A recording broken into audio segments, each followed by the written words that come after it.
What's going on, everyone? Welcome back to episode 99 of the Lombard Trucking Show. We're almost at the Centurion mark. Thank you all for being here so much. Really appreciate the feedback from the last episode with Santiago. Got a lot of great feedback with that. He's a wealth of information. If you haven't already, definitely reach out to him.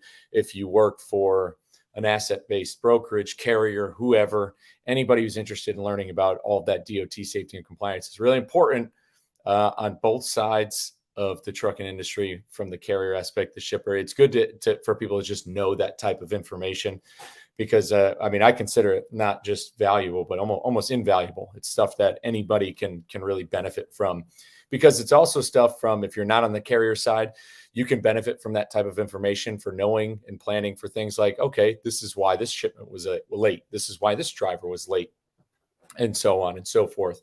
But you guys know where to reach him and reach out. But without any further delay, I've got an amazing guest coming on the show today. And like I have mentioned previously, we're trying to ramp up as many driver stories as possible. So if you're a driver out there listening, please reach out to me.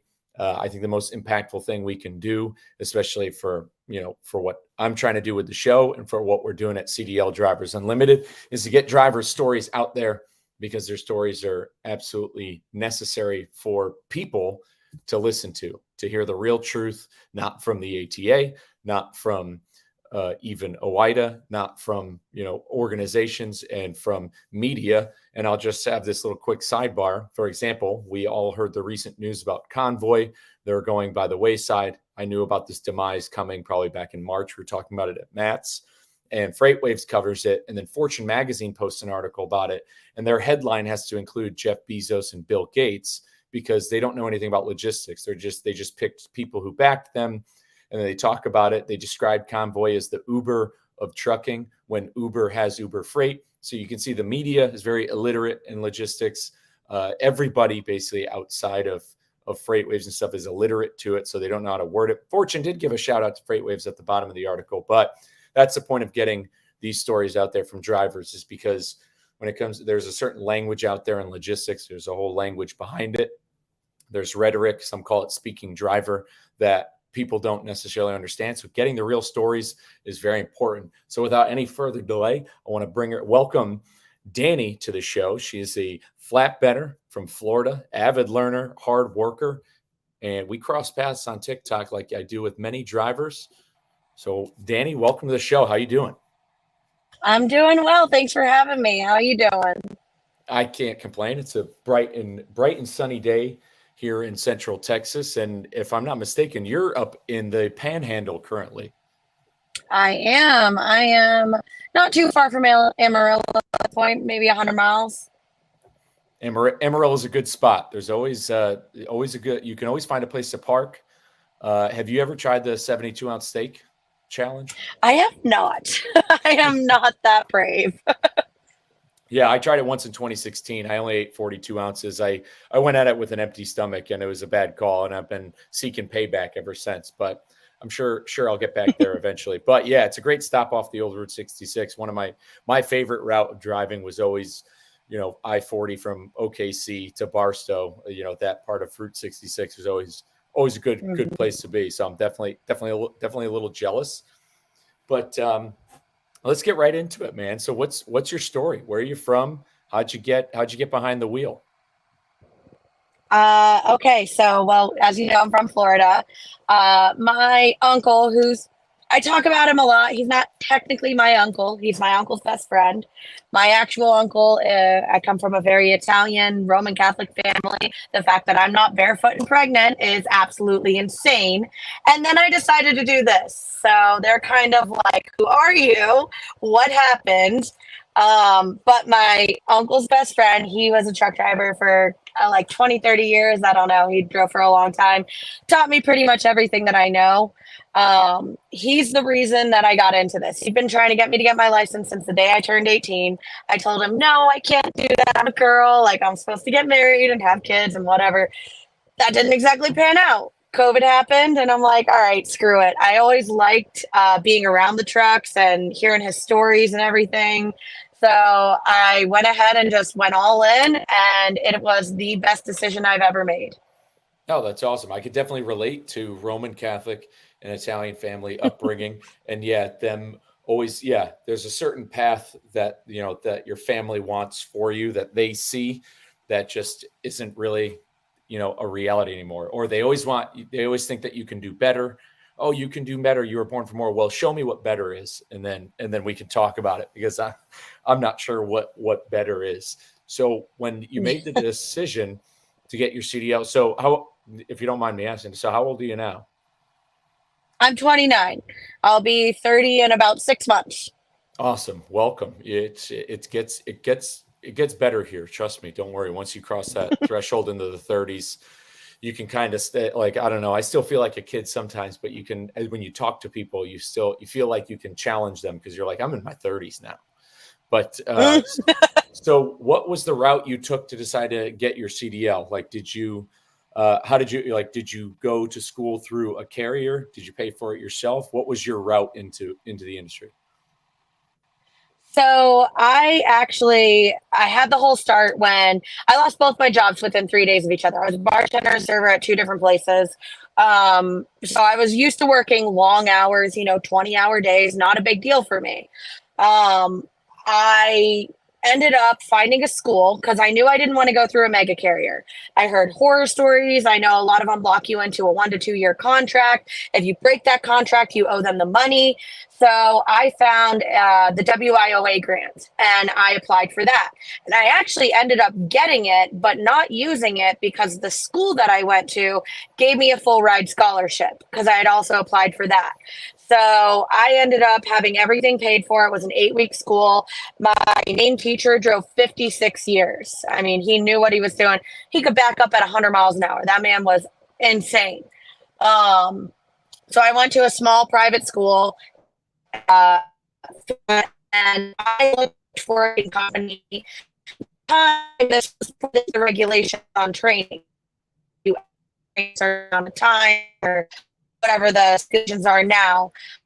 So I looked for a trucking company that I was going to be training for a long time because I didn't feel like it was right to just go out there and spend 2, 3, 4 weeks behind the wheel and think that you know everything. You don't. You're always learning in this industry.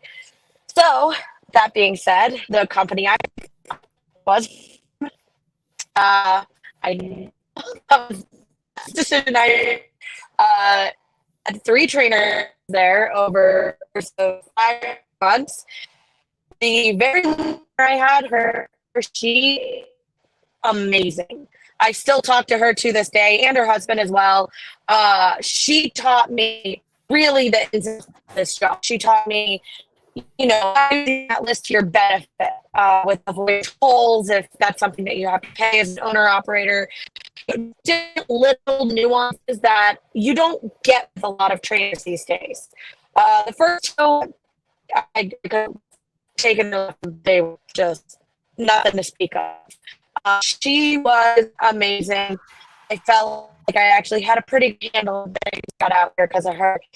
I did leave time after training because I decided that was not the company I was going to run for. And Jay Hunt for a little.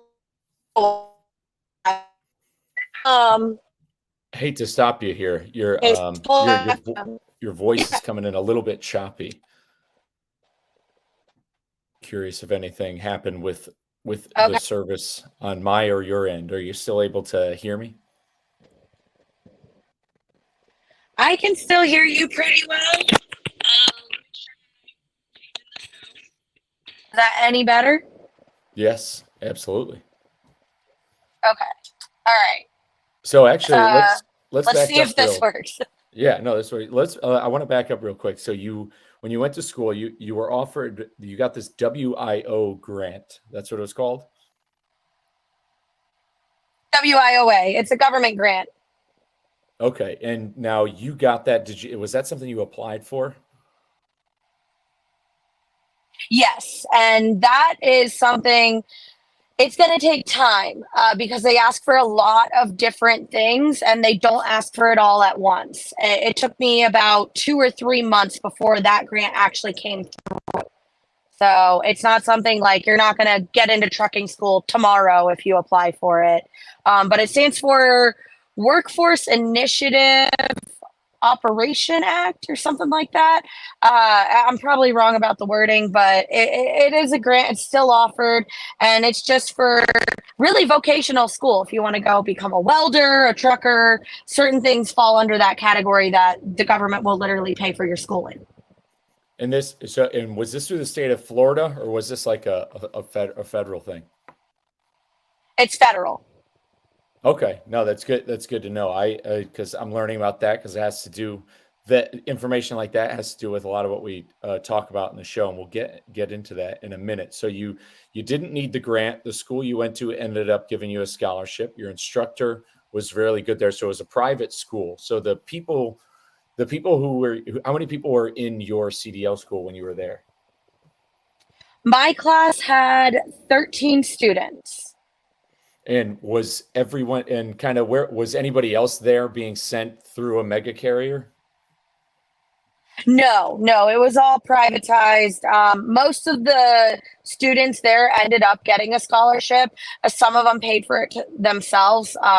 It depended on how much money the school had for funding at the time, but the majority of us were able to get the funding. Okay, that makes sense. And now from school, where did you head to next? I went to Prime. That was I don't know how much of that you caught, so I'll just reiterate. I was looking for a company that I would spend a lot of time with a trainer instead of the 2, 3, 4 weeks that most people do. I didn't know a whole lot about them. I heard good things about them. When I got there, it was a little bit different. The very last trainer I had, her name's Heather. She was the best person that I was able to train with. She taught me a lot of little nuances that you don't typically learn in training with a trucking school or with a mega carrier. A lot of those trainers are kind of a dime a dozen. I won't even bother speaking about the other two, but that's what I was going to ask actually. So you had two previous. So now yes. how come you ended up with a third trainer? Third time's the charm, but so what happened? Right. Honestly, without going into too much detail, the first one made me feel very uncomfortable. He was just, I don't know how to really put this without giving everything away, but he just made me feel uncomfortable. We'll leave it at that. Yeah. The second one was a female, and I found out she was suicidal and she wanted to run her truck off the road. And I was in the truck, so I did not want to stay there. So I got with Heather, and best time that I had in training. I don't do with other people, like driving around with other people. I don't trust people. I don't trust anybody else behind the wheel but myself, except for maybe two people on this planet. Her, I could trust. I could trust her. No, well, that's good. I've heard good things about Primes, like when it comes to training new drivers. I understand that their school uses simulators. It seems to be a long process. The only thing I don't like about Prime is, and I was going to ask you about this, is from what I've heard and from what I've seen, is Prime pushes lease purchases onto new drivers. They do. And the reason why companies do that is it suppresses wages. They don't have to pay you benefits, and they're essentially having an asset that they still, for the most part, own, even though it's through another leasing company in another way to make it seem legitimate. It's just a way to extort labor at the end of the day, and they trick new drivers into this by luring them into being a business owner. And I'm curious if that crossed your path at some point.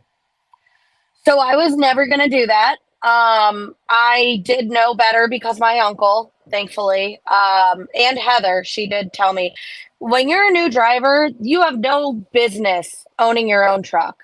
I don't care. I mean, maybe if you're a new driver on paper, you've been around it your whole life, that's a little different. But unless you can read an atlas, you know how to run your paper logs, you know how to avoid certain things, tolls, whatever. We'll just leave it at tolls. You really don't have any business because you don't even know how to run your clock properly at that point. and you're not going to make any money. You have a truck payment of over $1,000 at a minimum most of the time, especially leasing through a company.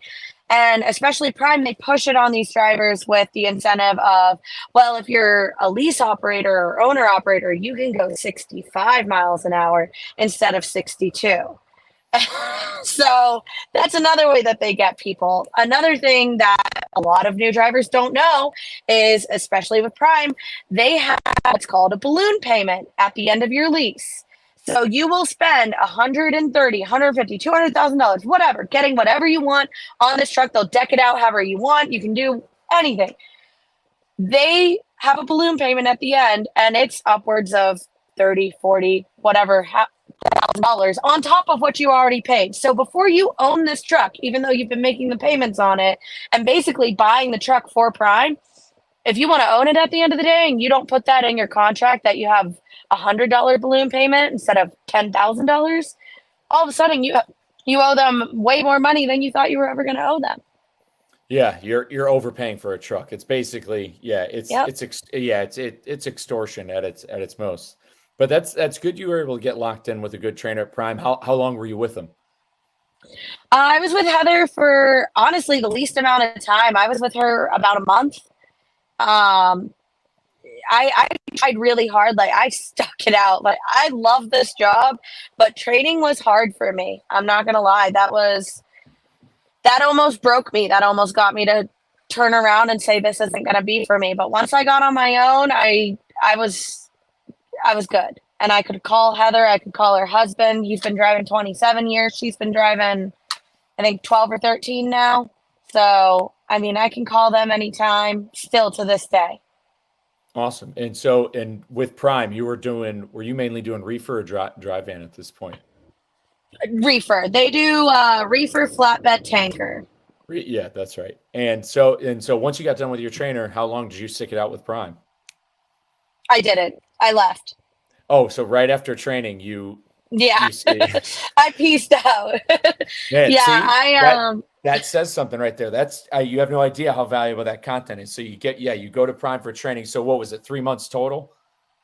6 almost. Okay, so 6 months total training. So I mean, that's about the time people will do with a starter company. They'll do the 6 months and then they move on. So you were there for 6 months, and where'd you head on to after that? I went to JB Hunt, so I actually have my hazmat and my tanker.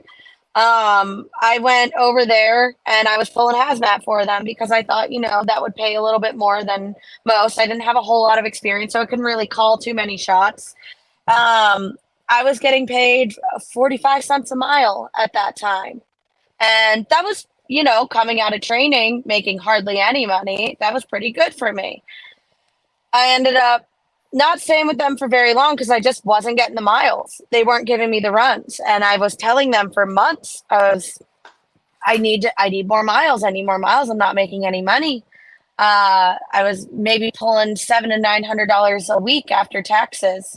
So that wasn't, I didn't, not that I got into this for the money, but you got to live.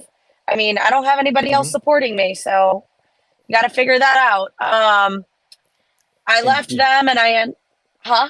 oh yeah, I was gonna ask. So, and this was an OT, and this was hazmat. It was not tanker. This was hazmat, like in dry van, and this was an OTR Right. gig with JB Hunt.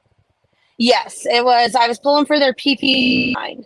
And Mhm. it's considered OTR dedicated, but it's really not.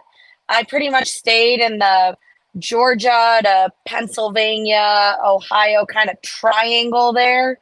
I went out to Nevada once, and part of this is I want to see the country, and I wasn't really getting that with them. So I ended up finding Variant. They are they were a subsidiary of US Express. Now they are just absorbed by US Express, which US Express was bought out by Swift. They're all Swift. But in any case, I ended up going with them because it was over a 10 cent a mile increase in pay, and it was much more OTR. Not a whole lot of Western, but still, I would get out west, once a month or so. And they were amazing when I first found them. When they first started, they were an amazing trucking company. They actually did care about their drivers. They took care of us if things were to happen. Now, I mean, they fired the president, Cameron, back in what, 20, beginning of 22, end of 20, I want to say, 21, sorry. Uh, Time blurs together out here, as you know. Mm-hmm. So they fired him, and things just went to U.S. Expressways.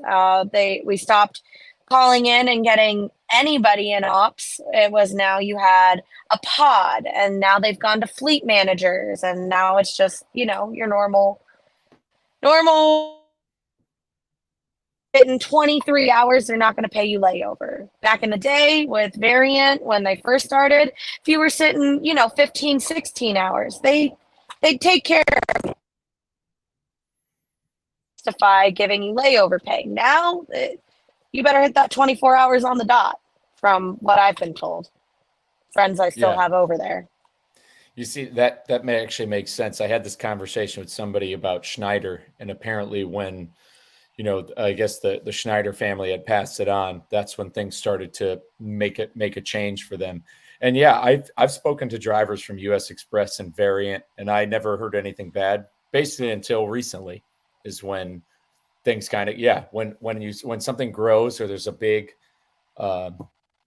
merger or acquisition and things get reallocated and jobs get lost or gained and they split it out. That's what's gonna end up happening. So you stuck it out with Variant, and then where'd you go from there? I went local. I ended up moving home for a myriad of reasons. But local is not for me. I'm just gonna say it works for some people, but I really didn't see my family any more than with me being over the road. This company that I'm with now, a real small mom and pop. We have 10 trucks, and I absolutely love them. But I tell them, hey, can you get me through to the house? They'll get me a trip to Florida, and I can go and have dinner with my grandpa, which is what's important to me. He's 93, pretty much raised me. So, I mean, my mom worked. He was always there. So that was for me, but I really wasn't seeing him any more than I do now, and I hated it. I hated getting up, 10 p.m. to 4 a.m., going into work, not knowing my route, not knowing where I was going, what time I was going in. Every week it was changing. I'd go to bed at 2 p.m., can't do anything, can't go out to dinner with your family at that point. I'd go to bed in the afternoon, and I'd wake up at 10, my route would be canceled. And there was no compensation when your route cancels. You're out the hours. So, I mean, for some people, when you're there long enough, you get a bid, you get on a permanent route, you know your hours, you know what you're working with. But for me, being where I was with them for 8 months, and it was just 14, 16, 18-hour days. I would try to go and pick up extra hours in the warehouse. I had 24-hour days. Like I was loading trucks and driving, trying to just keep up with the hours because they cut back significantly in the summer. Tourist season in Florida is during the winter. All the snowbirds come down. So things slow down a lot in the summer, and they overhired from when I started. They hired about 16 more people after I started with them in January. So Now, pay wasn't there. Who were you driving local for? UNFI. That's funny. That's UNFI, a good friend of the show, makes a lot of memes about UNFI. Oh, I'm sure. Yeah, because he was a broker, and anytime he had a UNFI load, it was always like there was always some sort of nightmare with it, and they keep drivers waiting a lot. So it's good. I'm glad to finally have a former UNFI driver on here. Oh, yeah. No, I mean, I loved the people in the office over there. I will say that much. The staff was great. It was more the corporate above them that was kind of, they came in and just cleaned house and started messing things up. They were overcubing trucks to the point. I've got a couple videos on my TikTok of me having to downstack multiple pallets because everything was mixed. I've had pallets that fell over. You know, they were over cubing the truck to the point where the loaders would get in trouble if every single thing that was supposed to go on the truck wasn't on the truck. So they didn't have a choice. And then the drivers, you know, we get there and we can't even get our pallet jack inside the truck to take stuff off when we get to where we got to go because there's so much shit in the way. Like, it was just, you know, something had to give. Good to know. And it's tough with those local jobs because you're absolutely right. And you know, it's especially since I've been working in recruiting, a lot of drivers are looking for local. That's what they want. They want to get off the road. People aren't getting the miles. Even you said at JB Hunt you weren't. So they're thinking that the answer is local, but that's the thing. The way local driving jobs are set up now is basically all across the country is, you know, you're still grinded to the bone, and these companies justify, and the pay isn't always there either, unless you're a local fuel hauler in Texas, or you have some good sweet gig. They justify basically a reduction in pay because they're saying, oh, well, you have the privilege now of going home every day, which, you know, and basically everyone in America goes home every day, with the exception of pilots and flight attendants who, you know, just to say, are unionized with a lot better benefits. And it's like, you know, it's confusing how they justify local work for when it's really, that's primarily how the bulk of the industry functioned for the greater part of the 20th century until deregulation. And then, yeah, you're getting extra hours in the warehouse doing all this stuff. I mean, it should be a little bit more eye-opening to people on how that works. So I can understand why. I mean, because I've said the same thing. I've looked at jobs at US Foods, and it's like, yeah, your shift starts. And not only that, you have to commute at that point. Like, you're not taking the truck home. So you have to drive to the terminal, which could be however long. So in US Foods, same thing. Like, your shift, you start at 2, 3 in the morning. You're not home until 3, 4 in the afternoon, maybe even closer to 5, depending on traffic. Yeah. And then it's like, and you got to be in bed by 7 o'clock and so it's just like, yeah, you're home every night, but that's it. You might as well be at a Flying J. You might as well be in the truck because you're getting the same amount of time. So I can understand. And yeah, you have that lure to travel. So you bounce from UNFI, and that's how you got your current company. How'd you get to your current role? I actually put a post out on Rubber Side Down. I said exactly what's going on.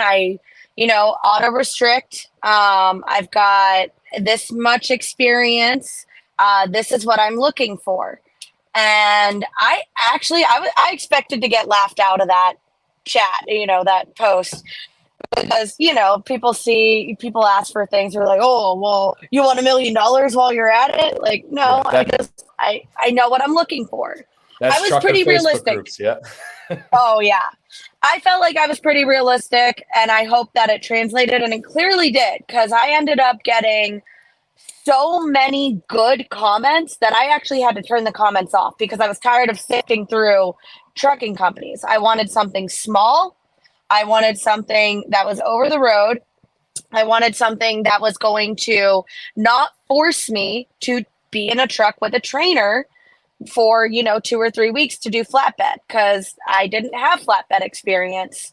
And I know that it's hard to do that. I was hoping I could find somewhere where I could run in tandem with somebody, where 2 trucks are going to the same places, or somewhere that would train me in a yard.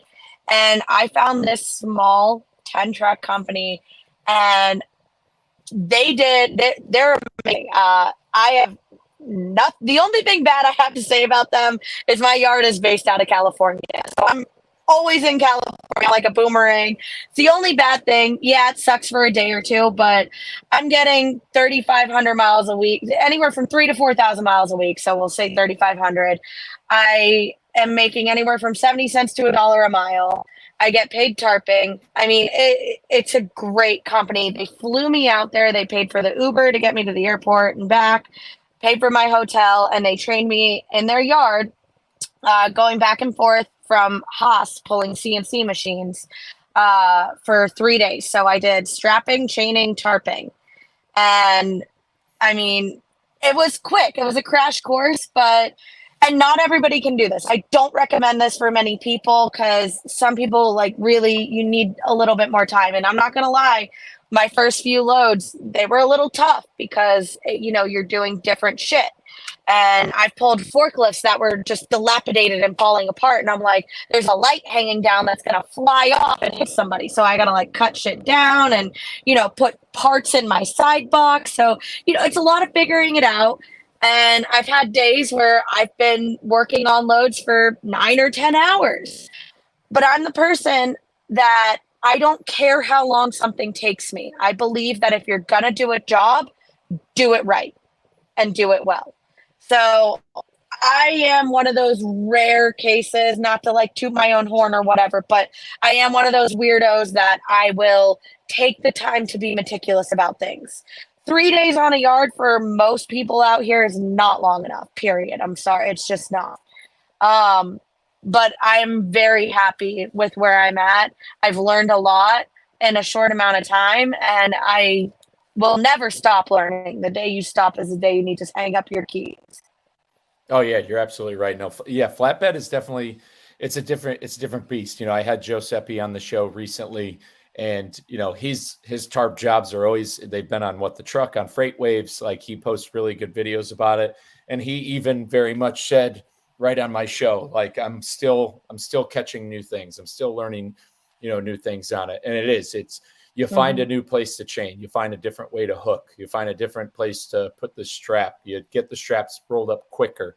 You're always going to do it over time. And it kind of actually, it gets a little bit addicting. And I'm curious, is that because what lured you to want to do flatbed? Because most people are straying away. They're like, I'm not throwing tarps in the rain and 20 degrees in Iowa. I'm not throwing chains and when it's 100 degrees or whatever. So what are you, just a masochist, or did you say I need to move more?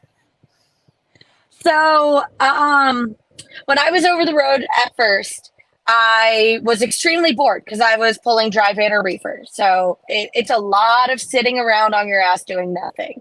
And I'm not the type of person who's very good at making myself do things. Like if somebody else isn't telling me like, hey, you have a job, go do this, then I'll do it. But if someone's not there to tell me that, I just won't do anything. So I was like, all right, this isn't good. I'm bored. There's nothing to do. The company Variant, when I was with them, they did at the time have a full ride program. That's no longer, they don't have that anymore. So anybody watching this who thinks that they're going to go over there and get education, you're not going to anymore. But they did have a full ride program at the time. I already had a bachelor's degree. So I was like, screw it. I'll go get a master's. Why not? I don't plan on using it. But I was like, screw it. I'll go do it. So I got about halfway through before I ended up moving home and driving local. But it was just something to do. When I went local, it was way more hands-on. I was actually moving around, moving my body, like, getting a decent workout in, just down stacking pallets and shit.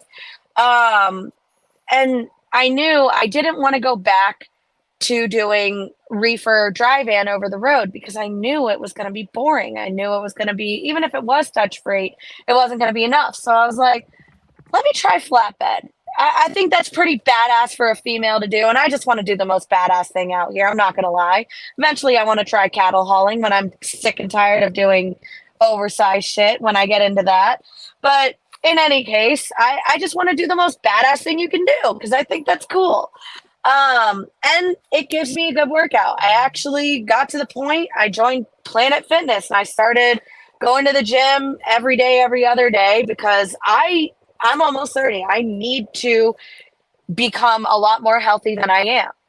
And I realized that. So flatbedding helps with that. I mean, I'm throwing anywhere from 1 to 200 pound tarps. I've got my chains and straps and all that, in the wind, whatever. And it's a puzzle too, which I love to learn, obviously, just for shits and giggles. I like to figure things out. I like to have that, how am I going to strap this? How am I going to chain this? Where should I connect it to? Like, is this enough securement? Doing math in my head, like trying to figure things out. I love it. And it's become addicting. I'm not going to lie. It has. Yeah, that's exactly what the best part is. It's like a puzzle. It's like playing a Legend of Zelda game or something like that. Yeah. That's what made like I when it because especially when I was moving specialized freight with Warren, it was always different. Besides the tractors got were pretty like run of the mill that were like that didn't really change, but different types of farm equipment, different mini excavators, like everything was different. And then having a belly strap, any sort of steel like having to do that. And yeah, you're absolutely right. The getting movement in for a driver, I've said that before on this show. Like anybody who truly, is like that focused on their health and doesn't mind, honest work. Like and but you're not all because you can't motivate everybody. You can't force everybody to be like, hey, park at Planet Fitness and go for a walk. But if they have to do it as required for their job, like if they force it on themselves, like, okay, I'm gonna be a flatbedder, then you're gonna get your steps in, you're gonna climb up and down, you're gonna get down, and it's definitely a healthier, it's the healthier version of trucking. And man, for bull hauling, Yeah. I can tell you, it definitely takes.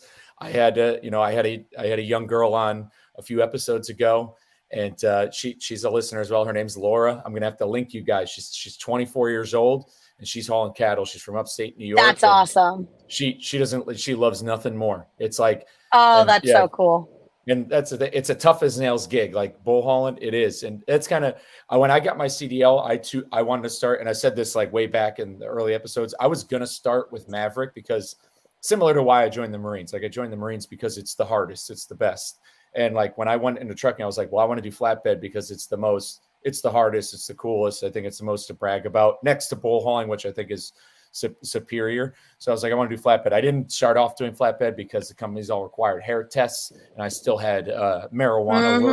lurking in my Oh hair. yeah, I did too. So, yeah. So I was like, yeah, I'm gonna hold off on that. But but you're in it now, and it gets addicting. It gets fun, and yeah, there's a pride thing associated to it.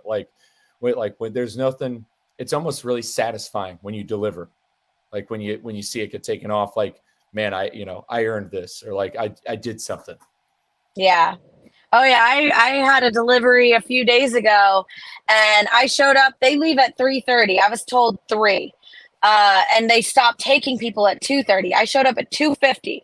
Again, I was told 3. So I went in. I'm like, look, I'm not going to be that asshole. If you don't want me to do this today, I understand. He's like, well, I'm going to have to call and see if they'll pay for overtime. And I'm like, look, I know that I'm pretty new. I know I'm a girl, but I promise you I can get you in and out of here in like 20, 30 minutes. And he's like, "Oh, I'm still going to have to call just in case." I'm like, "That's fine." So he calls, they approve it. I got them out of there. I didn't start until 3:10 because they had to, go through their ropes and whatever. I got them out of there at 3:28. I ripped the tarps off. I unstrapped everything, 3 CNC machines off my deck. He was done at 3:28. And he looks at me and he's like, "I'm sorry for underestimating you." And I look at him and I'm like, "It's okay. I would have underestimated me too." I can. I mean, That's a whole other aspect. The shipping and receiving side of flatbed. It's a night and day difference between it, because the biggest problems we talk about in this show are like parking and wait times of shippers and receivers. We also talk about the fake driver shortage, but like yeah. parking and wait times at shippers and receivers are the biggest ones. And on flatbed, you get that a little bit less. At flatbed, shippers and receivers will a lot of times let you park there. They'll let Mm-hmm. you stay there overnight, get there early, what have you. Sometimes you wait in line, and then the wait times. Like normally, I'd say probably 90% of the time. Sometimes there's a line, or if you're going to ports, it's maybe a little bit different. But for the most part, like anytime I went to a John Deere store, it didn't matter when it wasn't expedited, so it didn't matter. It just showed up to the dock, and sometimes I was able to just drive the equipment off, and I'd be out of there in 20, 25 minutes. And you don't Mm-hmm. get that. You don't get that in dry van or reefer, especially reefer. You'll never see something like that. That's very rare. So on the shipping and receiving end, you really can't beat it. Oh, for sure. Absolutely. I mean, yeah, you're going to have to do a little bit more if you're doing it yourself. You got to roll up your tarps. Like I wasn't out of there at 3:30. I was out of there around 4 because I still had to roll up my tarps. I just ripped them off and threw them to the side. But, you know, it gets you moving. So it's all around for me. I think there's a lot more positives in it than, you're sitting in reefer. And I know some of these like Walmart DCs, Amazon DCs, you'll be sitting sometimes for a day before they take you, like 10 hours, 14 hours, 24 hours, ports 48 hours. I mean, I've heard some crazy number of hours for people waiting, and I've had to wait myself over 27 hours was the most I've ever had to wait. Um, and it's just, you're not making any money if your wheels aren't turning. I mean, yeah, you might get $100 for layover, $150, but when you can make 300 in a day, that gets in your pocket real quick when you Oh have multiple deliveries like that. yeah, when you lose it, So yeah, this when you is, lose it a day sucks. yeah, this is very much more in your control. You have a lot more control, and I love having control.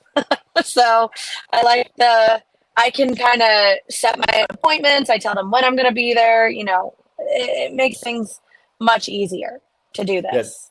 having control. That's a big part of what inspires me to continue making this show. I get this from my good friend Gord. It's all about when drivers have autonomy, they're a lot happier. Like when drivers do are in more control of what happens with their scheduling or just with the technology in the truck. And that's what's kind of been happening over the years is autonomy from the driver has been taken away. Their time has been taken advantage of, which leads to unhappiness. And that I'm glad you said that having control is what motivates you to want to work hard, because I mean that needs to be screamed from like the rooftops. Hey, because I have a little bit more control over my job and what I'm doing, I want to work more. And it's like, if only Yeah. people got that, anybody out there in the logistics and the business world, if only they knew that, maybe there'd be a little bit less problems out there. No, absolutely. You're right. I mean, this is a job. I control my time. I control when I sleep. I control my speed. I control I mean, I have an automatic, so I don't control the gear that it goes into unless I want to, which I don't. I'm good, but I'll work harder in a lot of ways. But as far as that, I mean, I couldn't even imagine going back to a mega carrier or having them govern us. Honestly, I'm not going to lie. If they try to govern us, I'll hang up my keys. I will. I'll move back home and I'll go back to selling real estate. I don't care. Back to bartending even. I will not run another governed truck. I just won't. It's And fucking dangerous. I'm glad you brought that up, because I don't think your company will probably do it. Now they're based in California, so who knows what other We're legislation. technically based out of West Virginia. My yard where I pull out of is in California though. But we're based out of West Virginia. Okay, yeah, that's a pretty smart of them. But they probably have the yard there for any sort of whichever, depending on how their lanes run. But so they probably won't govern your trucks. Your company won't. I'd imagine they're a 10 truck outfit. It's probably useless, a waste of their time. I mean, I understand that they probably could save on fuel if they did, if they restricted it to 68 or something. I get that. I know They don't care. there's a gentleman who listens to my show. He was a former guest, Jamie Hagan. He is a slow driver by nature. He swears up and down, but he drives Max, and you'll very seldom ever see the man go over 60. And that's how his lanes are set up, though. He very seldom goes over 60. He cruises at 55, and he justifies it with his fuel mileage. He's getting 11 and a half miles to the gallon. So I understand it from certain aspects, but I don't really see your company doing that, mainly because Yeah. they're trying to keep their drivers happy. But so you're saying, in the case where if the FMCSA were to regulate speed limiters on all commercial trucks, you would dip, you'd bounce. I'm done. Yeah. And honestly, by that same token, like that guy, I have no problem. If you want to go 55, go 55. If you want to go 68, go 68. I don't care what speed another person wants to go. Me, if that speed limit sign says 75, I'm going to go 75. But that's just me. My company is one of those, yeah, you might save a little bit on fuel, but at the end of the day, let's do the math on this. If you could get 100 miles more a day, okay, so that's 700 miles more a week. That's another load. Isn't that a few $1,000s more at a minimum in your pocket versus saving a few hundred on fuel? So to me, I get where everybody's coming from, but I am not going to impede traffic. I'm not going to play you're set at 65 miles an hour and I'm at 65 and a half on a 2-lane, clogging up the interstate in the left lane because one guy doesn't want to back down 3 miles an hour to let the other guy go and then piss off all the four-wheelers. All of a sudden, they're flying around you. They're getting in front of you, cutting you off, slamming on their brakes, braking you, causing accidents. That is how accidents happen right there. It's not because we're speeding. People are way less apt to speed if they're able to go the speed limit. They're much less apt to go 68 in a 55 mile an hour construction zone if they're able to go the speed limit the entire time, because you're not worried about those extra couple miles that you're going to gain in that 55. You're worried about the long haul. You're worried about your end result. This governing shit, I get it for new drivers. I do, because you have to learn patience. You just simply do. A lot of people get out here and a lot of old drivers don't have patience. You have to be patient to do this job. But the governing, it's fucking dangerous. Yeah, it's a bad move on both sides. I mean, the people who are pushing for it, the Trucking Safety Coalition, which is this group that's just an arm that's supports, funds studies that the ATA wants to prove their narrative. And so this Truck Safety Coalition is trying to tug at the heartstrings of the American people, that it's about safety. They use these family stories who are killed by tractor trailers, but the math doesn't add up because. And I know that our organization, CDL Drivers Unlimited, we have the stats on commercial vehicle accidents, and the large majority of them, I don't have the exact numbers, but I know it's between 80 and 90 something percent are at the fault of people who are in cars, passenger cars, and it's once again data that doesn't add up. Just like the ELD, they thought the ELD mandate was going to save lives. All it did was, and now the data shows an increase in accidents, an increase in fatalities. The same thing would happen with speed limiters. They'd be like, oh, now these trucks are speed limited, problem solved. We're going to have so much less, but all you're going to have is more following distance, more passenger cars getting angry, more stress on drivers. When you continue to add stress, the science people, and I'm curious where the trust the science people have been who were talking nonstop the last, through COVID, because the science shows when you add stress to the workplace, safety then gets reduced. This is an OSHA thing. This is a huge thing. When you continuously add more stress onto a driver or onto the highways, the safety will get reduced. And that's the same thing will happen with speed limiters. But your voice, once again, echoes that other people that people need to hear of, is that somebody who loves this industry, has just said, man, if you do speed limiters, I'm going to quit. And there's thousands more people like you who are going to do that, who are going to do the exact same thing. And so that's just another, note out there to anybody listening, is that's the mentality that a lot of people share. And that's something we need to change. Which speaking of people quitting, I wanted to touch on this. You had made a video about drivers uniting. You were kind of, you seemed upset. You were wondering, how the industry's fractured and bringing the industry together. What motivated you to make that video? Actually, I saw Teddy, her video about speed limiters. Oh, she's great. She's freaking great. Even if I don't necessarily agree with everything she says, I agree with the majority of it, and I love the way that she makes her point. She's very vocal, and I appreciate that to no end. I saw her video, and I was like, I'm gonna stitch this. So I went ahead and I stitched it. I actually did, funny enough, I promoted that video because I want more people to know about this. TikTok, at the very end of that video, said that they were stopping the promotion. At the very end of the promotion, they said they were stopping it because of profanity. Now, if anybody follows me, I'm a trucker. I curse like a sailor. I don't care.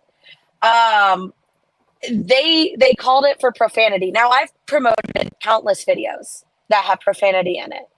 and they've never been flagged. But this one, because it started getting a lot of traction, this one they stopped because the point that I made, I wasn't trying to talk about people shutting down. I don't actually want the country to shut down.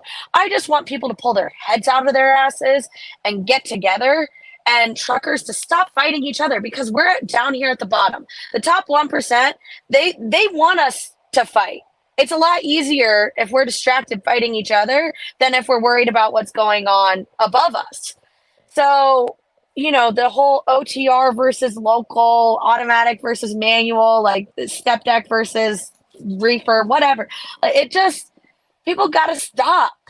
We're all doing a job.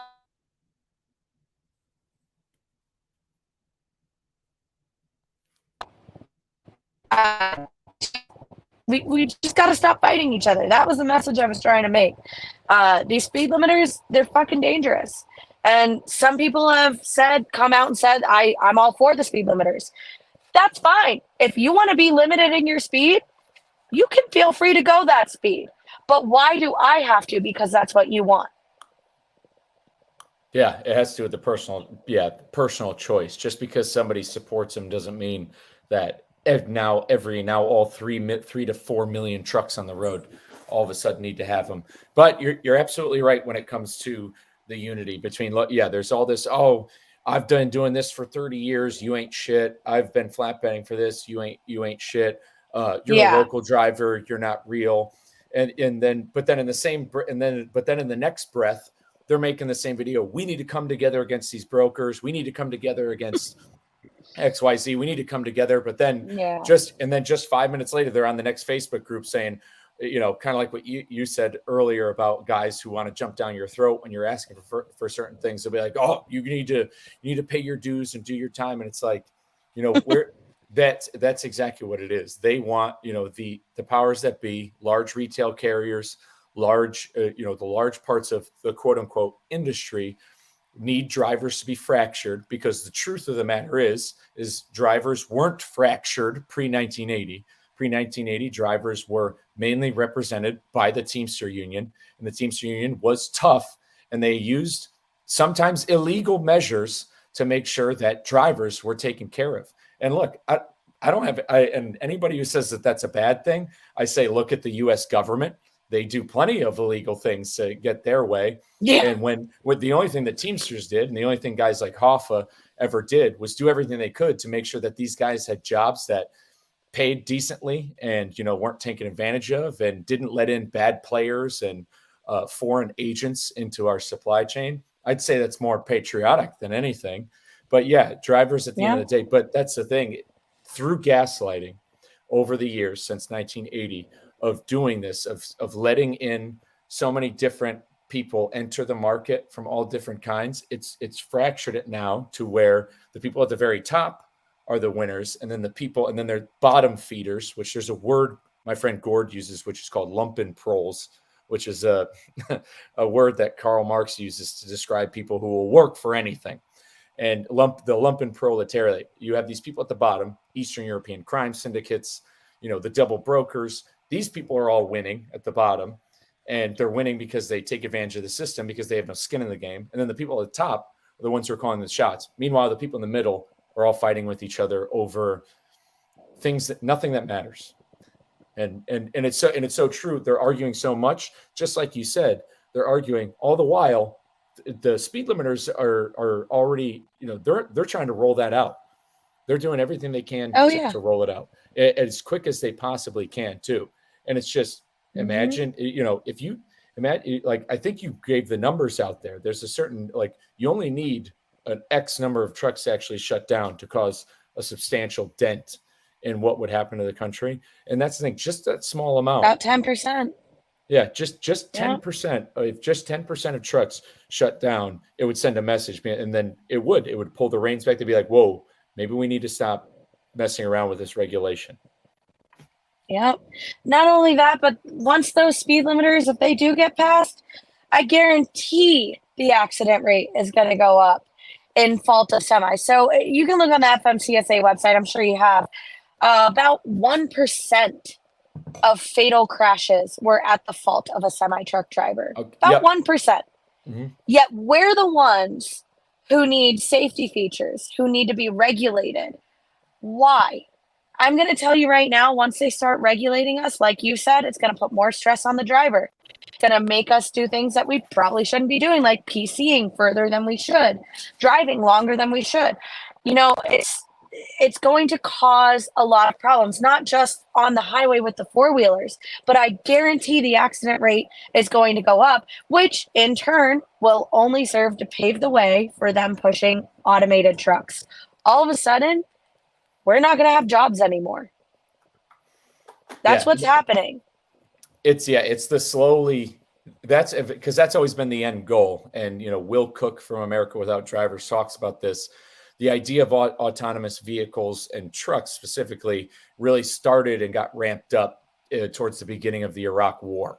And the reason being for IEDs and stuff. So that's when the money really started going into it. And then from that kind of birthed this idea of, oh man, this could be the future of trucking, is automating these trucks because of cutting the operational cost of hiring and keeping a driver, and that's where we're at. And so now, because you can't just roll out autonomous trucks, you need to fracture the industry enough to the point to where drivers and carriers don't have the resources or the manpower to give any pushback.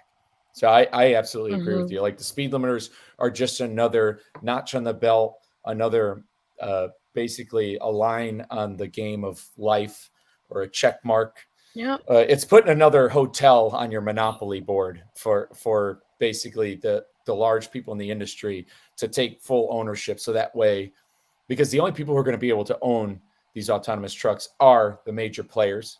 I mean, most companies who are affiliated and members of the ATA all support it. They're all backing it with their money. They're all buying in. Of course for it. they are.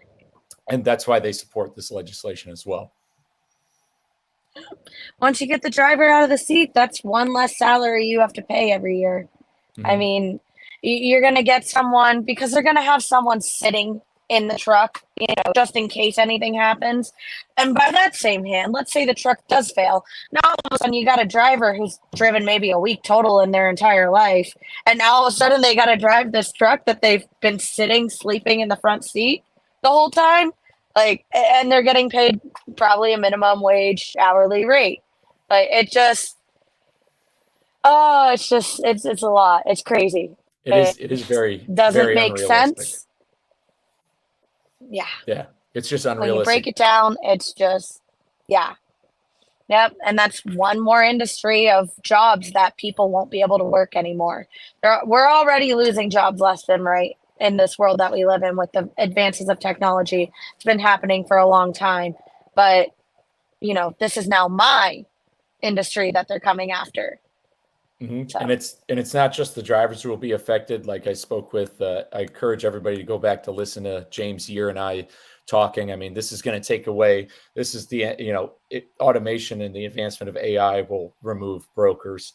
It'll remove dispatchers. It removes a lot of jobs that carriers have that are an expense that, and sure, people say, well, this has happened in history before. But what we're talking about isn't like the invention of the steam engine. We're talking about removing the number one job for high school educated males in all 50 states.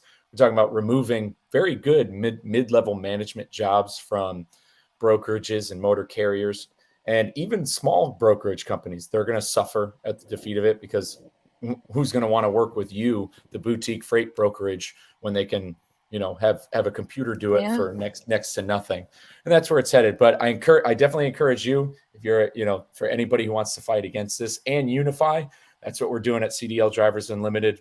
It's an organization. And going back, because this is really important, you said this regarding the mental health. You had a trainer who was suicidal.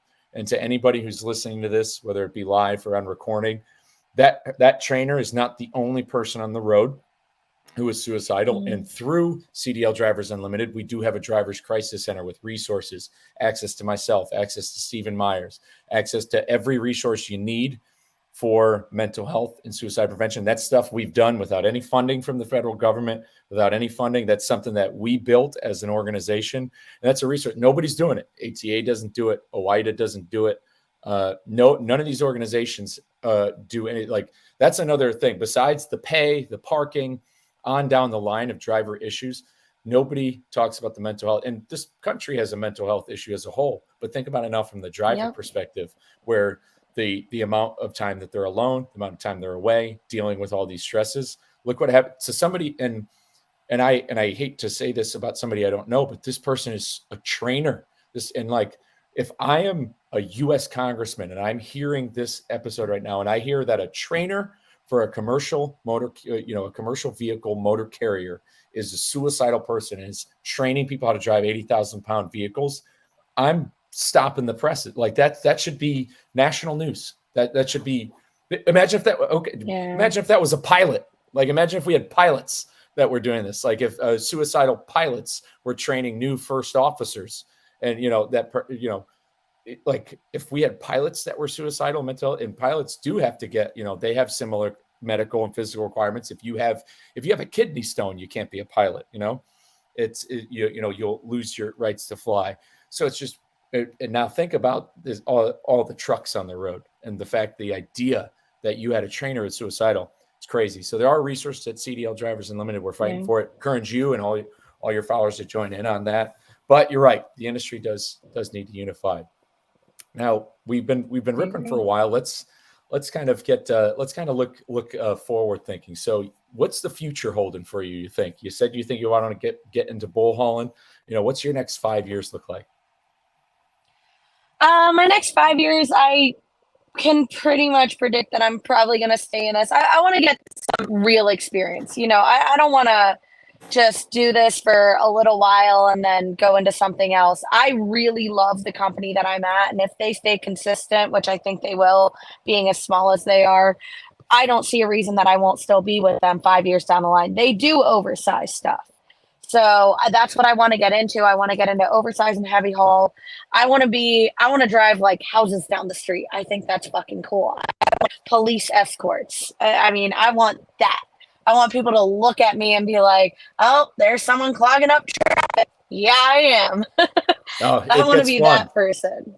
Yeah, that's fun stuff. Yeah. I've done a combine 12 wide, 14 tall. That's another puzzle too. You got a route plan. You've got to get permits. And then when you follow the permits, because of bridges and stuff, it's a little bit easier when you're out west of 35. You don't have to worry about bridges. But yeah, that's another puzzle. Right. That's fun. That's good. It's good. You want to stick with them, and you could build relationships. And hey, if they're keeping you running the way you are now, because I could tell you now from seeing a whole other side of the industry, a lot of drivers' miles are getting cut, and you see it on TikTok a lot. I mean, the volume is just down. So for them to keep you rolling and to keep you getting paid, hang on to it. Oh, yeah. No, It's because they flooded the industry. That you always talk about how there's no driver shortage. There's never a driver shortage. Before COVID happened, there was 2.4 million truck drivers on the road or something. No problem stocking the shelves. All of a sudden COVID happens and now there's a driver shortage and we have a problem stocking the shelves with 1 million plus more drivers on the road. Like, come on. What's the real agenda? Yeah. What is the real agenda behind that? We talk about that often. That's why I asked you earlier about the grants for your school, and you talked about the funding for your school. So your school's private, so they may not get that much federal assistance, but that grant that you got is a form of, because that's essentially what the driver shortage has become. It's stealth corporate welfare that's masked as a jobs program, and that's a line that I use that I get from my friend Gord, where essentially they do this to bring drivers in at a churn and burn. Like you said, at the end of training, you were thinking about hanging up, thinking maybe this wasn't for you. That happens. That's essentially during training. Yeah, during training. Rough. And that's what happens. I mean, there are drivers that I'm speaking with who have been with the company for less than 2 months, and they're like, I have to get out of here. And it's that's how they're feeling. They're like, I didn't know it was going to be this way. And so that's why you see the turnover. Guy enters the industry, they do 3 months, and then they never come back. And they do that because when you do that, the less amount of tenure, you can keep the wages as low as you can. And so it just becomes this race to the bottom. And that's why I wanted to ask Yep. about that, Grant. But kind of forward thinking as well. I wanted to touch on this because you talked about wanting to be healthier. That's why you got into flatbed. You also are you're good at another sport that not a lot of drivers can probably do. And you have a video, Yes. you have a video on it on your TikTok. And so pole Mhm. dancing. Where did you pick that? Where did you pick that up, and what made you do it? Well, I picked it up the traditional way when I was in college. I didn't do it very long, maybe 3, 4 weeks. I didn't really like the looks and I don't like to be on a stage and have a bunch of people look at me. So I don't know why I would enjoy that. It just looked like fun. I was young and dumb and I figured I'd give it a shot. So I did work at a place for a little while. Decided that I didn't really want, the attention I was getting. So I just kept it up as a sport. And I hadn't done it in years. I just started back maybe a few months ago. And obviously, being over the road, it's not exactly easy to find a pole studio to get a truck into. Most of them are in small areas, shopping centers, downtown areas, those little boutique shops. So it's not the easiest thing in the world, but I do have a girl out in Arkansas. She does private lessons in her home.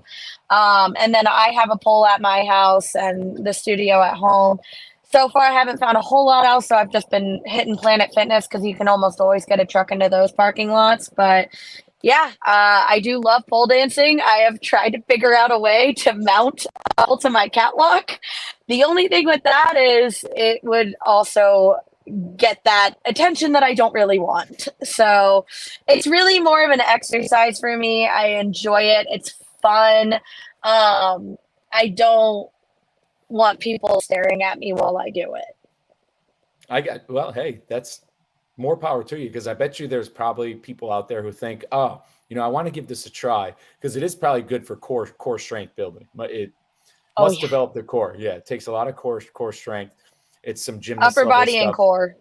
But yes, Mm-hmm. but there's probably a lot of people who want to do it, but they think the only way to go is that traditional route, as you had said. But there's different ways to do it, and so it's good you can pick it up. I was going to ask if you had one back there in the truck, if you had it like going through the in the No, I sleeper. don't.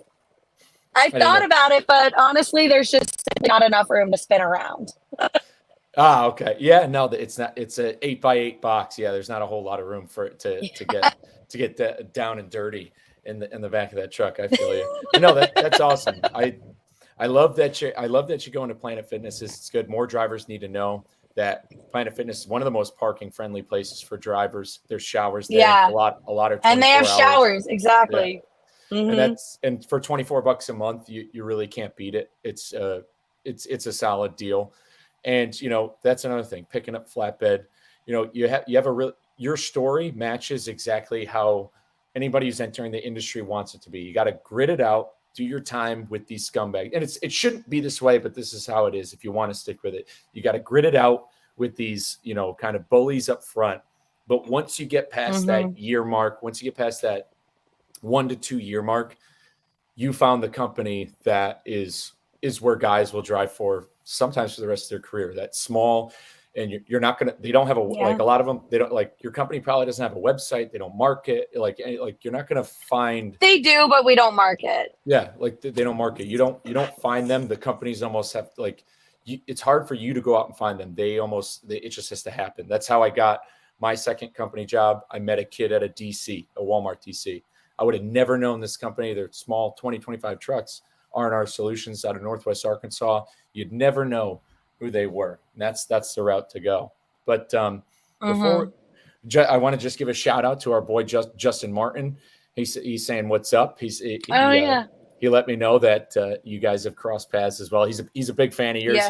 He loves the content you put out. So I want to give him a shout out. He's been a repeat guest on the show. He'll be definitely coming back on soon. But before we sign off, where can the people find you, follow along on your journey? Mostly just TikTok, Truckin with Dani, Truckin with Dani. I do have Facebook and Instagram. I don't use those platforms quite as much. Instagram, I don't think I posted anything, to be honest. But you can find me on TikTok. You send me a message. I do go through those message requests, and if they're not weird, I'll respond. Yeah, I can only imagine what the DMs look like. I say that all the time to all my friends who are women, because my message requests are basically like scams. I get DMs from Mhm. Eastern Europeans saying, "Do you want me to book you load?" I get that, but I can only imagine what your DMs could probably look like. And I mean, even just from that aspect, I know we spoke about this before we started recording, but and I've spoke about this with the other women I've had on the show, is when you're out there over the road, there's an extra layer of almost secure. You need to be a lot more cognizant. You can't, like, I remember having this discussion with a woman about this on Twitter, like, because I talked about, I'm like, oh, just go, about how I get my steps in. I'm like, just do laps around the truck stop. And it's like, but from a woman's Can't. perspective, to just throw on a plate carrier and go for a run in some of the areas where truck stops are, or to just walk, take laps around the truck stop, there's people who are watching you because you're a Mhm. woman, like, for no other reason. Yeah. And so it's not as easy to get those things done. You have to be that you have to be that much more cognizant, because you never know who's watching you. I mean, you mentioned previously you've had some fuel stolen from you. You've had people bang on your truck door. It's a reality. Oh yeah, I had someone try to break into my truck, like I told you, a couple years ago, and that was a scary situation. I opened the sleeper curtain, saw him rustling down there at the lock. Thankfully, I had my Great Dane with me at the time, who jumped up in the front seat. He scared off, and I called the cops. Was driving with JB Hunt at the time, so I didn't have personal conveyance. That's another great thing about them. I couldn't move. I just had to call the cops and sit in terror and wait for my 10-hour break to be up. And So, that's I'm yeah. glad we got that out before we signed off. That's something that carriers need to know. People in the industry need to know, is that you are a driver. Is you're not alone in this. There are drivers out there who could be in unsafe conditions, and they're not. Mhm. If they want to leave or move, it could be a violation. It goes against their hours. It's on your CDL. And for some reason, in any other scenario, you'd be allowed to leave work, file a complaint, do anything, and you can't. You just got to be out Yeah. there alone and unafraid. And it's unfortunate. Yeah. And looking back, I probably should have just moved the truck and just violated, but I was still pretty new in the industry, and didn't I didn't want to get in trouble. And when I called in and asked them if I could move, they said no. So, I there was a cop pulling around, and it was a well lit parking lot. So it wasn't anything I expected. But yeah, as far as all that, I'm not gonna lie, I don't do the whole loop in the seatbelt through the door thing. If this truck catches on fire, I'm getting out. I'm not gonna rustle around with that like you're gonna be in a panic. So no, I don't do that whole thing. Um, it depends where I'm at. Every now and again, I'll string my air horn through the driver door, but that doesn't really help the passenger door unless you have fishing line to string across to the other side. But in any case, I mean, there are things that you can do to stay protected, but you always have to be cognizant out here. I will say though, 9 times out of 10, most of the guys who are watching a female walk across the parking lot, most of the time, they're not doing it because they're creepy. They're doing it because they're making sure that you're safe. Yeah, So I'd, every I'd now and say again, that's though, you get that one. definitely. I'd say that's mainly the norm. You're right. For the most part, but people are always protective, and a lot of people, and for all the Yeah. bad, for the bad people you do see sometimes, there's always somebody, especially in flatbed, who's always willing to help and lend a hand. I've had a guy give me, 4 straps before. He's like, "Hey, you need these? I have a bunch of extra," because I Yeah. helped them chain down. So people are more helpful than they are. It's not all bad out there. Flatbed is a very close knit community. I have found there is always a flatbed driver willing to help you. I mean, I obviously, yeah, being a girl, people are a little bit more willing to help, but I have had a lot of people come up to me and they're like, "Hey, you want some help with this load?" And then I'll go and help them. And I'm finding that a lot of the guys, when I go and offer to help them, they actually take my help instead of saying, "Oh no, it's okay," like because I'm a girl. Like, no, I can hold my own. I'm a lot stronger than I look. So it's a nice little sense of community over here. No, you're absolutely right. But it's about time for me to sign off. People can find you, Truckin' with Dani, Dani, on TikTok. That's where they can find all of your adventures. But you stay safe out there, heading out west, and we'll bring you back on too. I'd love to have you on with a couple other. I'd love to do a round table more with a couple of other female drivers and chop That it would up be amazing. and shoot it up. So we'll try to organize that. I'll try to get a hold of Teddy. Maybe we can bring you and Teddy and a couple of people on. That would be a fun one. Yeah, definitely. Maybe Ann Crawford too. Yeah, that would be a good She was one. willy nilly. Yeah, Would she's. love yeah, I talk to her every now and again. would love to get her on. If you talk to her, tell her to reach out. I'd love to. We'll try to organize that. Try to get Bethany on there. I'd love to have a lot of the Yeah. girls come on and chop it up and talk, because your stories are interesting. They're fascinating and they're real, and that's the most important thing. But if you Well, got, thank you very much for your service, oh, and thank appreciate you you. for having me on your show. Absolutely, anytime. And take care. Stay safe out there. Will do. Bye. Guys, that'll do it for episode 99. Thank you so much for joining me. Powerful story right there. You heard it right from the truth. That's a driver out there who's been there for a couple of years. She will quit if there are speed limiters. There are times where she's felt unsafe due to how things are when it comes to parking. She's had fuel stolen. She's had a trainer who had mental health issues. You've heard it right there. Those are just the facts. That's how they are. That's why we bring drivers on and have these stories, because they're real, they're raw, and for the most part, they're true. I know sometimes truckers like to exaggerate on things. They've all driven, drivers have always driven more miles than you. They've always made more money. They always like to exaggerate on Facebook. But for the most part, the honesty and integrity from their real life stories on the ground, over the road, are very true. Episode 100 is just around the corner. We're hoping to make that a fun one. But with that, guys, that'll do it. We're back to the bench. Take care.